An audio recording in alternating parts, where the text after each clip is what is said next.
JMM फॉडलर सुर्खियों में है कंपनी क्योंकि एक बड़ा ऑफर फॉर सेल आया है कंपनी का और भारी भरकम डिस्काउंट पर। आइए इसी पर चर्चा करते हैं। तारिक पटेल साहब हमारे साथ कार्यक्रम में हो चुके हैं शामिल। पटेल साहब, बहुत बहुत शुक्रिया आपका, दिल से धन्यवाद जी बिजनेस के लिए वक्त निकालने के लिए और हमसे बातचीत के लिए समय देने के लिए। सबसे पहले जो आपके इन्वेस्टर्स और हमारे दर्शक जानना चाहते हैं वो ये है सर कि क्या वजह थी कि इतना बड़ा ऑफर फॉर सेल इतने बड़े डिस्काउंट पर एक साथ लाया गया, उसके पीछे की कोई सोच, कोई खास वजह सर? यस सिंघवी साहब, गुड मॉर्निंग। तो इसके लिए मैं आपको थोड़ा हिस्ट्री देना चाहता हूँ। Let me take a step back and explain जी टू सर। यू। ये जो स्टेक सेल है वो ज्यादा श्योर सर। करके डीबीएजी कर रहा है। डीबीएजी एक फाइनेंशियल जी। इंस्टीट्यूशनल इन्वेस्टर है, फाइनेंशियल स्पॉन्सर है, प्राइवेट इक्विटी कंपनी है। उन्होंने अभी 6 साल फॉडलर ग्रुप में, they have just finish 6 years, so after that 6 year period they are looking to monetize about 25% stake. But please don't look at this stake sale right. as an individual thing. You have to understand that DBAG has sold GMM Pfaudler, the Pfaudler international business, for a very lucrative valuation. तो हमारा जो international operations we had bought few months ago, we got that at an equity value of $50.4 million compared to the total revenue of the okay. international business, which is $175 million.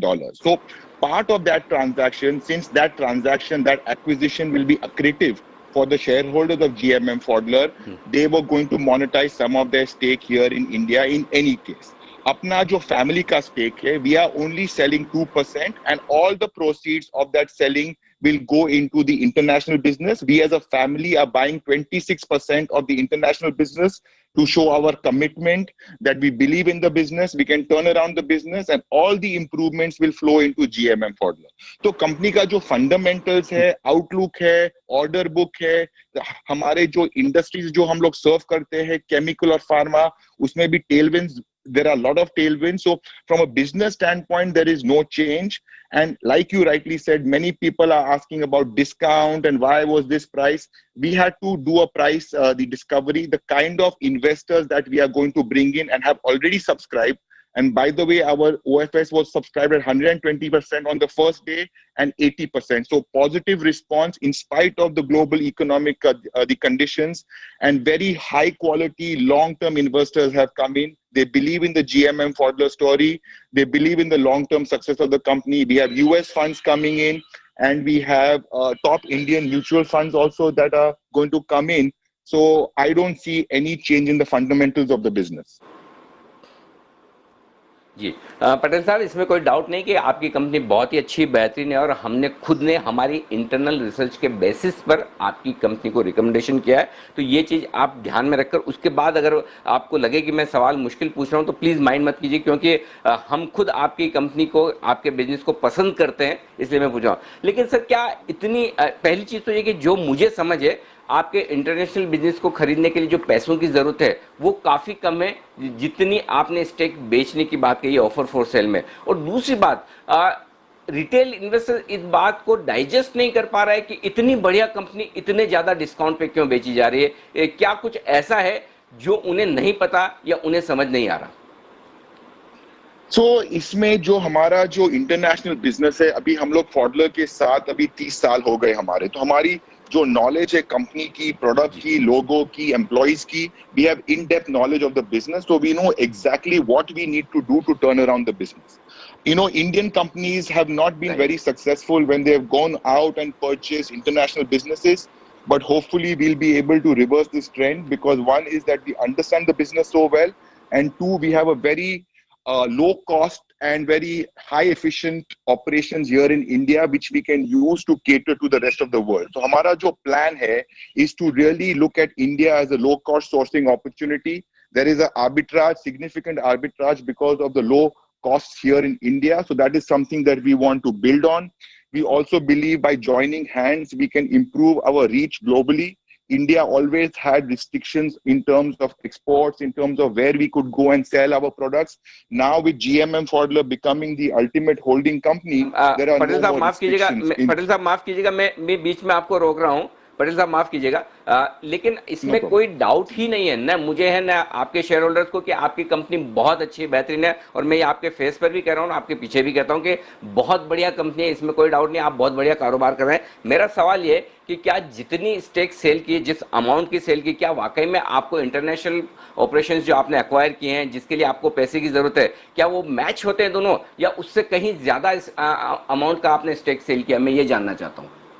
नहीं नहीं नहीं, हम so I explain to you, this is very clear. हमारा जो stake cell जो जी। हो रहा है 2% का, उसका हम लोग का अबाउट $14 million हाँ। आएगा, and about $13.2 million will right. Be invested in to the SPV. We are acquiring 26% of $50.4 million is about 13.2। उसके ऊपर हमारे जो फीस रहेंगे और जो all the advisors and things like that, that is why we have sold about 14 million। So all the proceeds are going, but DBAG का जो stake sale हुआ है, उनका proceeds will go back to them 100% because they are a financial private equity investor and they are monetizing their stake. But as a family, we are committed to the long term of the business. We are long term investors, and that's why we went out and acquired the foreign entity in the first place. Perfect, बिल्कुल perfect. और sir हम इस बात की तारीफ भी करते हैं, बहुत कम इंडियन प्रमोटर्स ऐसे हैं जो अपने फॉरेन होल्डिंग कंपनी के या फॉरेन प्रमोटर की स्टेक खरीद लें और बड़ा एक्सपांड करें। मैं उसके लिए आपको बधाई भी देना चाहता हूं। लेकिन फिर यहाँ पर एक सवाल मेरा जो है, डीबीएजी को इतनी क्या जल्दबाजी है, या ऐसी क्या है कि वो इतनी बड़ी स्टेक इतने बड़े डिस्काउंट पर बेचकर जा रहे हैं, जबकि आपकी कंपनी बेहद शानदार है, बिजनेस प्रोस्पेक्ट्स बहुत अच्छे हैं, जैसा आप एकदम खुलकर कह भी रहे हैं। तो क्या वो आराम से नहीं बेच सकते थे, कोई इंतजार नहीं कर सकते थे? इतनी जल्दबाजी है और इतने नीचे दामों पर क्यों? Right. So I think इनका तो अभी 6 साल फॉडलर में हो गया, 6 years have already been completed. आपको मालूम भी होगा कि ज्यादा करके प्राइवेट इक्विटी 5 साल के अंदर बेच देते हैं, but in spite of that they have waited for 6 जी। years, they have only sold 25%. और there is one important point that I would like to also mention to you and to your viewers. Now, as part of the agreements, जी। both promoters, DBAG and Patel family are locked in for a period of 3 years. So there is no further selling of any shares. Okay. There is no dilution. Now it is time to put our heads down, work hard, and create value. तो डीबीएजी का जो 6 साल हो गया, wonderful. उसके बाद या they want to monetise some stake, but balance stake they will monetise only after 3 to 4 years now. Okay, wonderful. ये एक बहुत अच्छी बात जो कही, और जो हेडलाइन भी है जो आप सब लोग अच्छे से नोट कर लें, पटेल साहब जो कह रहे हैं वो कि अगले 3 साल तक कोई फ्रेश इक्विटी बिकने के लिए नहीं आएगी प्रमोटर्स की तरफ से या डीबीआईजी की तरफ से। तो ये निश्चिंत रहे, नहीं तो कई बार लोगों को ये डर रहता है कि अभी बेचे आए फिर और बेचने आएंगे तो क्या। तो कम से कम 3 साल के लिए अब ये शेयर लॉक इन में है। पटेल साहब एक चीज और जानना चाहता हूँ, अब ये ऑफर फॉर सेल कंप्लीट होने के बाद शेयर होल्डिंग पैटर्न किस तरह से दिखेगा? कितना डीबीएजी या फोडलर के पास है, कितनी स्टेक आपकी फैमिली में रहेगी सर? तो हमारे पास about 22% stake after we are selling 2% from 24 point something, we will go down to 22 point something. DBAG will sell about 20%, Okay. so they will come down to about 30% odd. Public shareholding will increase to more than 50%. So that was one of the ideas that we also had, was to increase the public free float. There was a lot of demand in the market. A lot of people wanted to invest, but the low liquidity was affecting investors. And now with the high quality financial investors that we are bringing in, I think there will be robustness and stability in the price. And I believe that we will change the how the company is also the perceived, because now institutional investors will also come in. Perfect. Patel साहब, अब एक और सवाल ये कि आप क्या इसकी प्राइसिंग फाइनल कर चुके हैं? जो रेस्पॉन्स आपको आया जो ऑफर फॉर सेल में परसों जो क्यूआईपी इंस्टीट्यूशनल इन्वेस्टर्स के लिए था और कल रिटेल इन्वेस्टर्स के लिए था, क्या प्राइसिंग फाइनल हुई है या फाइनल होना बाकी है sir? No, pricing to it's already been finalized. It's around the 3,500 rupee mark per equity share. Okay. Let me also just, the people have also asked me a lot about why such a big discount. Please, you should also understand that at Yes. 3,500, it is still 72 times price to earnings of FY20 numbers. So it is a rich valuation. It is Ji. something that obviously we are happy with. New investors who also are going to come in, they also find it attractive because there is an upside possible from that price onwards.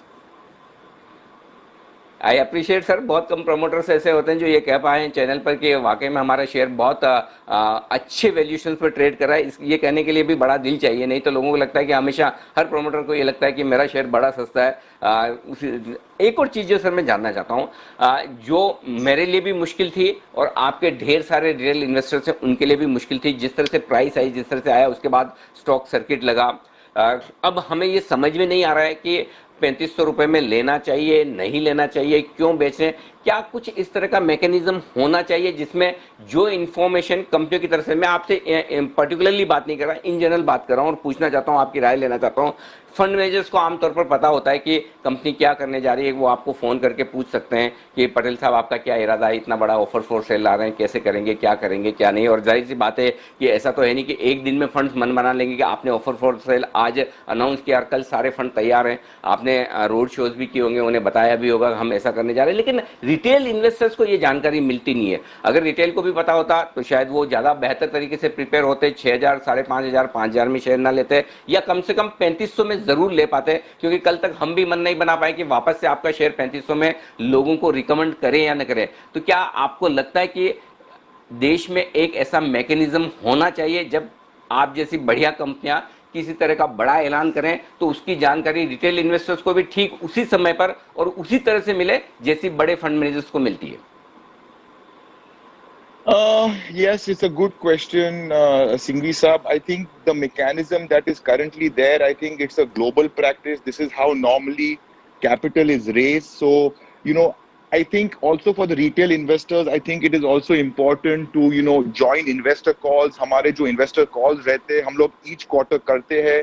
We are very transparent and open, but obviously because of some of these events being price sensitive, you have to maintain very strict confidence and things like that. So I think that's something that we cannot change. We have to be very, very, from a standpoint of being legally sound, we need to be very careful in terms of what disclosures we make, what kind of information is shared in the market. And, as I also mentioned yesterday to somebody else, we have been in this business for 60 years. 60 years as promoters. Our track record has always been very, very clean and exemplary. We don't want to change that. We want to create wealth for everybody. So the idea is not to lose, integrity and ethics are very important to us. So in spite of all the negative news that has been going on for the last few days, we have not reacted, but, we have created value. And when we have created value, like you said, over the last 5 years, everybody was happy. But they should also put the same kind of trust and faith in the management, because going forward, we will create value again. Absolutely. और पटेल साहब, हम खुद आपकी company की बेहद respect करते हैं और मैं दिल से ये बात कह रहा हूँ, आपको कहने के लिए आपके फेस पर नहीं कह रहा, क्योंकि मेरी आदत ऐसी कि जो मुझे अच्छा लगता है वो भी मैं मुंह पे बोलता हूँ, खराब लगता है तो भी मुंह पे बोलता हूँ। एक और सवाल आप जाएं उससे पहले मैं आपसे पूछना चाहता हूँ, और वो ये कि आपने भी देखा सुना होगा और हमने चैनल पे भी कवर किया था कि ऑफर फॉर सेल आने के ठीक 3 दिन पहले लगातार सिक्योरिटीज लैंडिंग बोरोइंग मैकेनिज्म में शेयर बोरो किए गए। उसके बाद स्टॉक में वॉल्यूम्स काफ़ी हुए, डिलीवरी बेस्ड वॉल्यूम हुए। तो एक बाजार में कई सारे इन्वेस्टर्स के मन में ये क्वेश्चन है, सवाल है कि क्या किसी को पहले से ये जानकारी थी, उन्होंने बोरो किया, क्योंकि आपका शेयर लिक्विड तो नहीं होता था, अब लिक्विड होगा इस ऑफर फॉर सेल के बाद डेफिनेटली।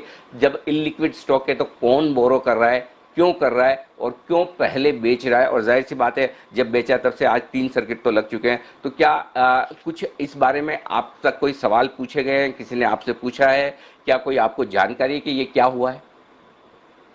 तो मेरे ख्याल से I have also read about it. Again, I want to reassure you and your viewers that from our side, there will never be any kind of instance where you can question the ethics and integrity. तो उसमें तो कुछ सवाल ही नहीं है. And we have so much to lose when we are doing a global acquisitions, when we are bringing in high quality investors. Why would we jeopardize all of this and risk it for something so small?